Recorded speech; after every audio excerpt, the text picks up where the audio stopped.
Welcome to the Startup Show. I'm your host, John Biggs. In every episode of the Startup Show, we talk to an amazing entrepreneur about how they do what they do. We'll explore tactics, tricks, and techniques for building some of the coolest things on the planet. Thanks for listening and enjoy. Welcome back to the Startup Show. I'm John Biggs. Today on the show, we have Catherine Seys.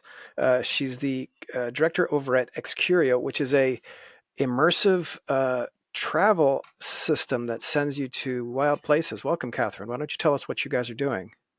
So yeah, thank you for having me. We're quite excited, to be honest, to be on your show. At Excurio, we are the creators of the Immersive Expeditions, which are 45 minutes VR adventures that you can live with your families and friends by roaming freely in vast dedicated spaces. So we open venues throughout the world so that people can experience our immersive expeditions. Okay, so you basically put on a VR headset and you can walk around a big space and experience VR, but you're not going to hit a wall, right? No, because that's the system, that's the technologies which enables you to do that very safely, obviously. And then you can enjoy the best of VR, meaning that thanks to VR and thanks to the productions that we've put it inside, you can travel back in time, you can travel in space, obviously. You can, for instance, right now in New York City, you can travel to ancient Egypt. So not only do you travel to Egypt, but also back in the Pharaoh's time. And how did you guys come up with this? So Excurio has nearly 20 years of experience using edge technologies, VR immersive technologies at large. And then we happened to discover that this format could be something really interesting. So that's how we came up with this idea of not having a human guide to help you through historical or cultural experiences, but having an automated guide so that we can then derive a flow out of that. And that's how we came out with the concept of immersive expeditions. Mm-hmm. And what kind of expeditions do you have? You said there was like Time of the Pharaohs. What else do you have? Currently have 4 productions. One is about Notre Dame, the cathedral in Paris. One is about the ancient Egypt, the Horizon of Khufu, which is currently running in New York City. We also have a title that we co-produced with the Museum of Natural History in Paris about the evolution of life on Earth. And our latest production which will come to New York City early December, is Tonight with the Impressionist, which we co-produced with Seys Museum in France, about the very first exhibition, Impressionist exhibition in Paris back in 1874. Mm-hmm. So you're recreating the exhibition. You recreate the paintings. Yeah, but obviously the point of it is not to recreate paintings, which you can see, by the way, which are currently in Washington, D.C. But what is really interesting, and I think the setup in Seys Museum was specifically interesting for us at that moment, because we had both exhibitions together at the same moment, meaning that visitors would start with the VR experience and then they would go inside the fine art exhibition. And what they find in the VR is that they will get a totally new, fun, and exciting experience, because they will get to meet with the painters when they are young.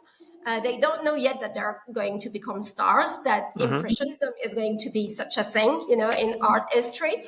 They don't know they're writing art history, to be honest. And so you meet with them and you can speak with them, and they share with you their doubts, the choices they've made, and so on. And so it's far more interactive. And then when you come to the actual fine art exhibition, then you kind of have a sense of meeting with friends, So that's a totally new and exciting way of experiencing art exhibition. But then obviously with Khufu, for instance, it's very different. Then you have this opportunity to get inside the Great Pyramid, including inside rooms which are normally which public normally can't access to.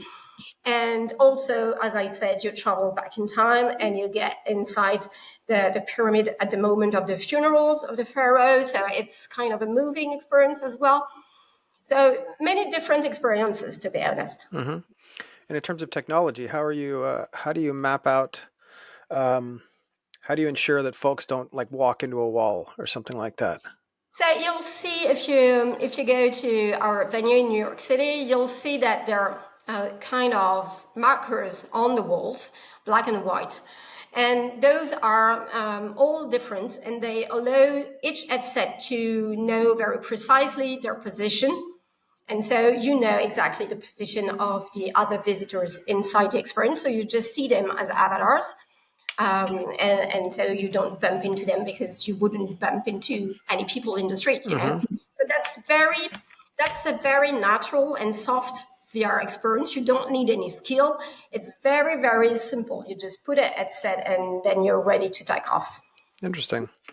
What was the impetus behind this? You said you've been in business for quite a few years. What's the his what did the business look like before we had good VR, I suppose?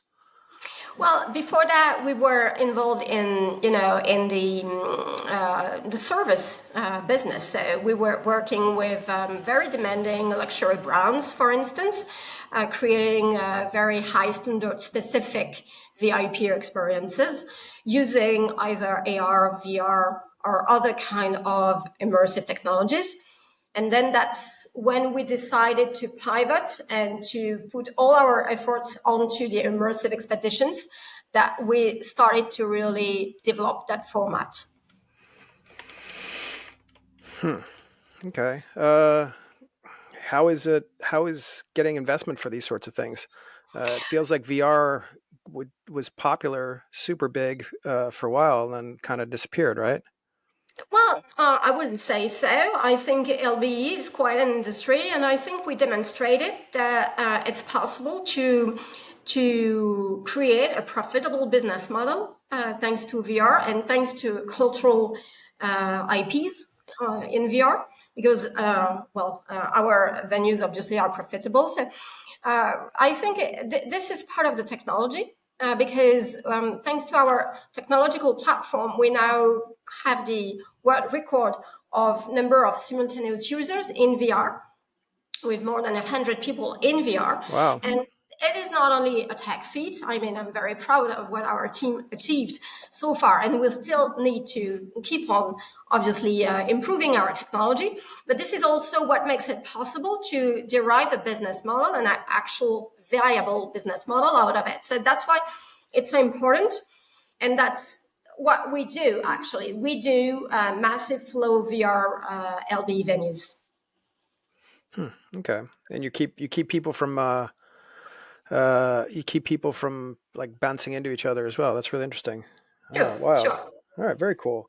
What is the cost to put on one of these things? Like what how do you put one of these together?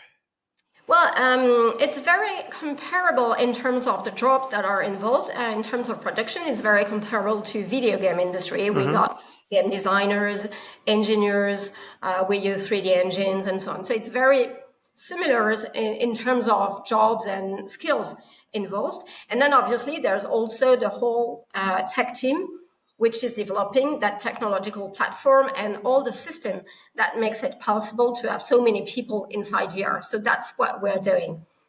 Hmm. Okay, very cool. What's next for the project? It seems like it's finally take hitting its stride, right? So what can you do that hasn't been done yet?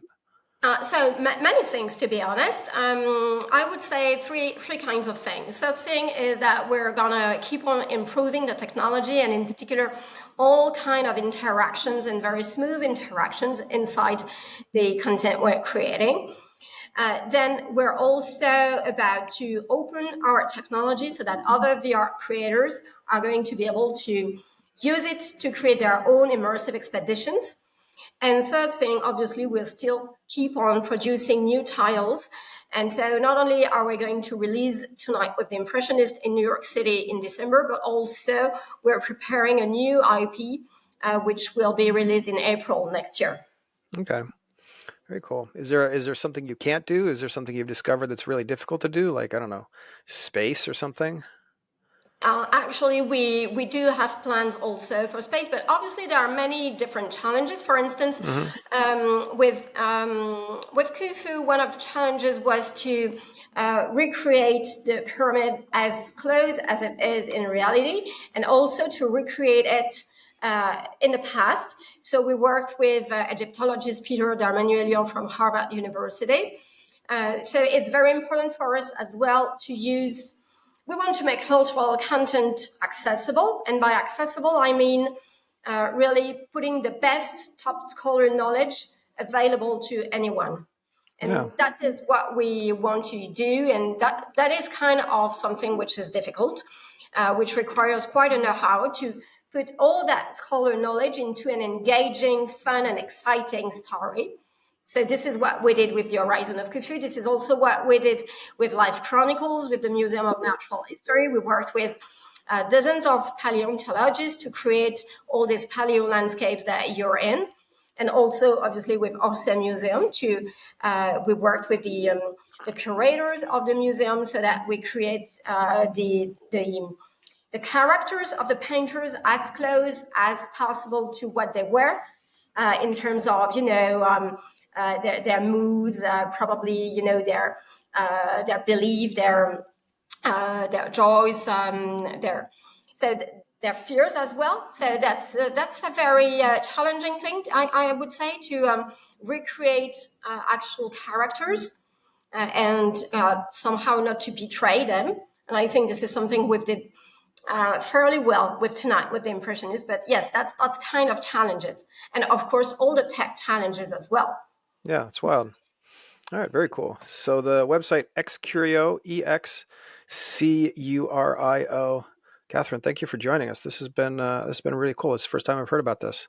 Sounds like a lot of. This has been the Startup Show. I'm John Biggs. We will see you next episode.